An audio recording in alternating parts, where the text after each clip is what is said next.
Can you tell which of this was made with AI? What if I told you that every single one of them was? The difference isn't whether AI made them, the difference is whether they look like AI actually made them. And that's exactly why so many AI coloring books never take off. People blame Amazon, they blame the saturation, they blame AI, but in reality, a lot of coloring books simply don't look good enough for someone to spend money on them. Not because AI can't create amazing coloring books, but because people stop way too early in the process. Today, I'm going to show you the exact workflow that I use to turn ordinary AI-generated coloring pages and prompts into pages that actually look polished, professional, and ready to publish. And here is the best part. Absolutely none of it requires you to be an artist. Now, before we open an AI tool, I want to challenge something that almost everyone believes. A lot of people think AI is the problem, but that is not 100% correct. Bad AI workflows are. Now, there are really only 3 things separating an average AI coloring book from one that looks professionally made. The first is the AI you are using. The second is how you communicate with it. And the third, which is the step that almost nobody talks about, is cleaning everything up afterwards. Take a look at these 3 coloring pages. Now, if you were shopping on Amazon, which one would you actually pay for? Just pick one. Would you pick A, B, or C? Leave your answers in the comment section. Let me know. Now, here's the interesting part. The best looking one actually took the least amount of work. Not because the creator was more talented, but because they started with the right flow. And that's the mistake number 1.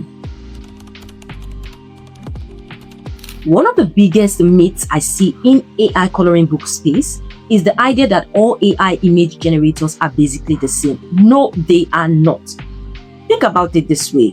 If I asked 5 different artists to draw the same exact cat, I'll probably get 5 completely different results, and AI works in a very similar way.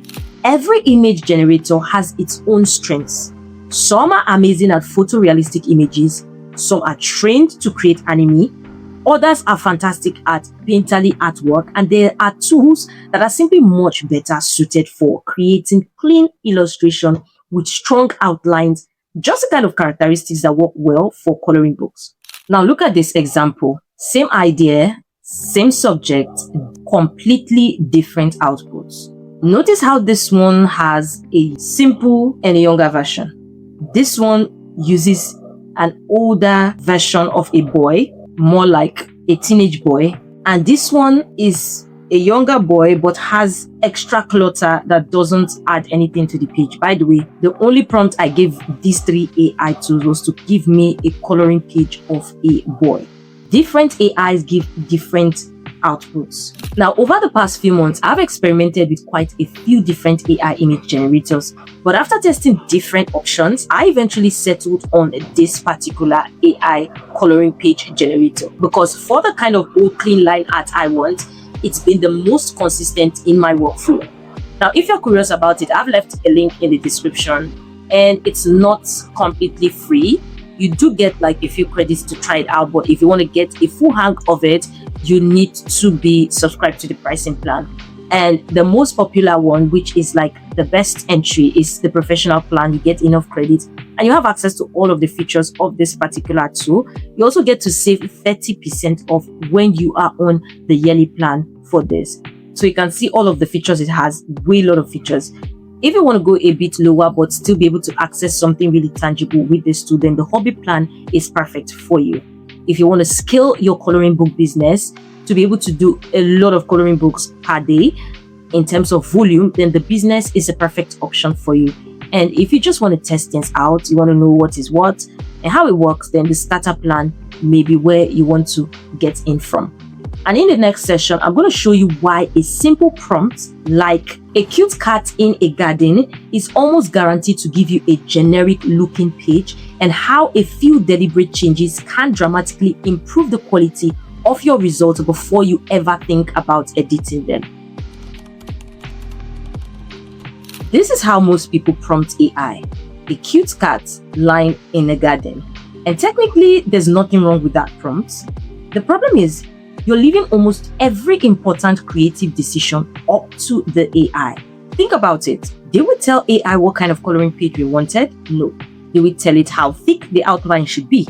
No.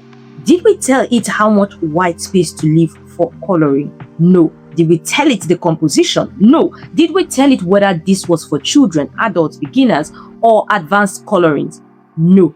Even though this AI too does have difficulty level as well. So the AI does exactly what it's designed to do. It fills in all those missing decisions for you. From this AI too, you are able to control the difficulty level. So because I wanted more detail, I chose adults and I generated. And that is where generic coloring books begin. Take a look at this. You can see tiny leaves, overly complicated flowers, thin outlines, overly detailed background. I mean, the image isn't bad, but it also isn't intentional. This may not be even what I wanted.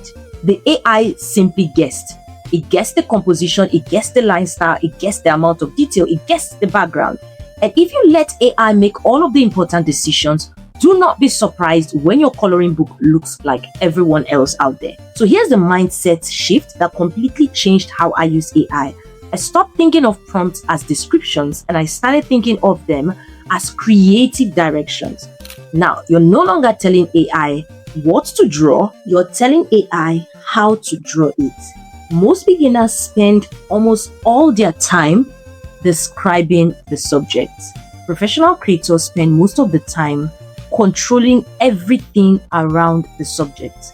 That is where the magic happens. And when you see this prompt, you're like, oh, the prompt is so long. Why is it so long? But the truth is, most of it is not describing just the cat. It's describing the experience. Let me show you what I mean. I'm telling this AI I want it bold, uniform, thick, black outline. I give it the weight of the outline. I tell it the illustration style that I want. And I give it reinforced negative prompt, what I don't want to see. Now I tell it the positioning, the center subject, the ground line.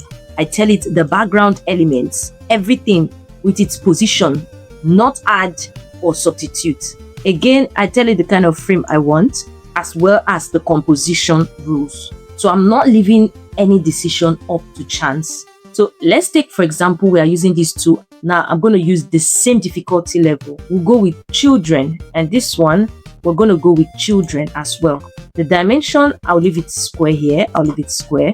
Same one batch, and I'm going to turn all of this on.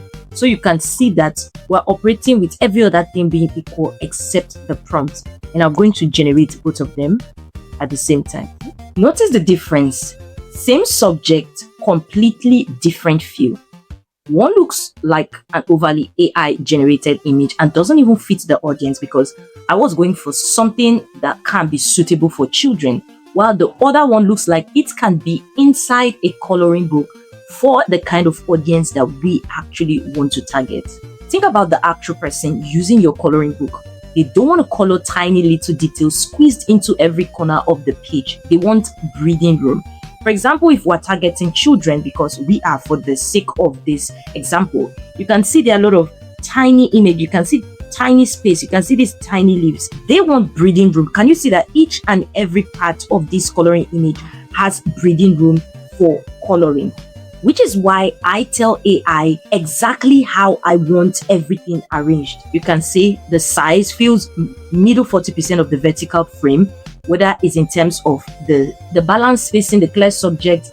Nothing is fighting for attention. That alone makes a huge difference.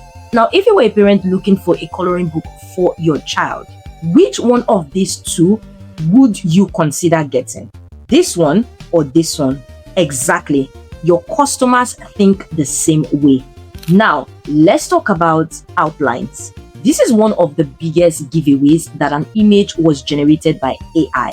Thin here, thick here, and sometimes broken in random places, or lines that suddenly disappear altogether. If the outlines aren't consistent, the whole page starts feeling cheap, which is why I specifically guide the AI towards bold, clean, continuous outline. You can see it here, single bold rounded rectangular border, 6 pixel thick uniform lines, very specific details, and that gives me a much stronger starting point before I even think about editing.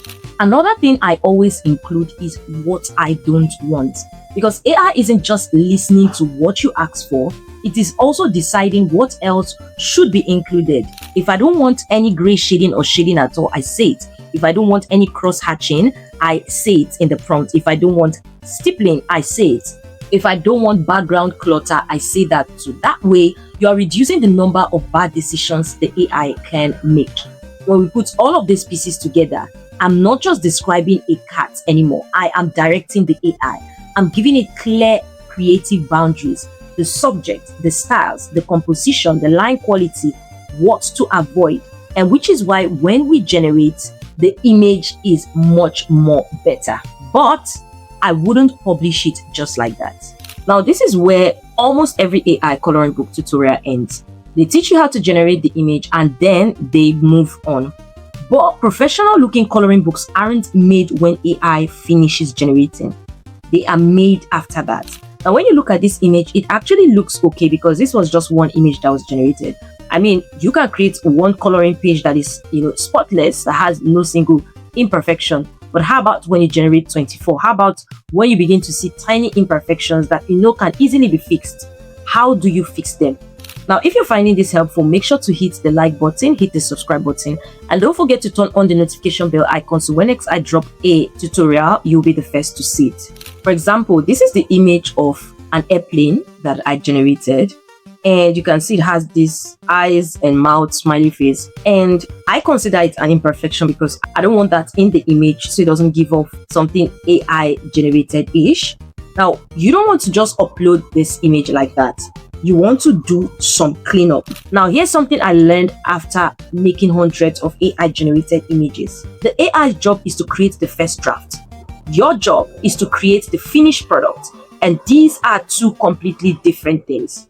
Now, the very first thing you want to check before you completely check off a coloring page is in terms of the outlines. Are there broken outlines? Broken outlines are one of the fastest ways to make an AI image look unfinished. For example, you can see this here. The outlines are broken. This here as well, it's broken. And they make this AI coloring page look unfinished. Sometimes it's obvious, sometimes it's only a tiny gap. But remember, coloring books are built on line art. And if the lines aren't clean, the entire illustration starts to feel less polished. So when you see a broken outline, you either fix it or regenerate again. Now, I'm going to show you how you can fix something like this. So let's say we want to take out this. For example, what you can easily do is you first of all download the image and you want to take it over into Canva. Now, this is the image. So let me duplicate it and show you how the finished work would look like. So when I click on edit, I'll click on the image, go to edit, and I'll go to magic eraser. Then I can reduce the brush size so that I can be able to highlight the areas I want to erase.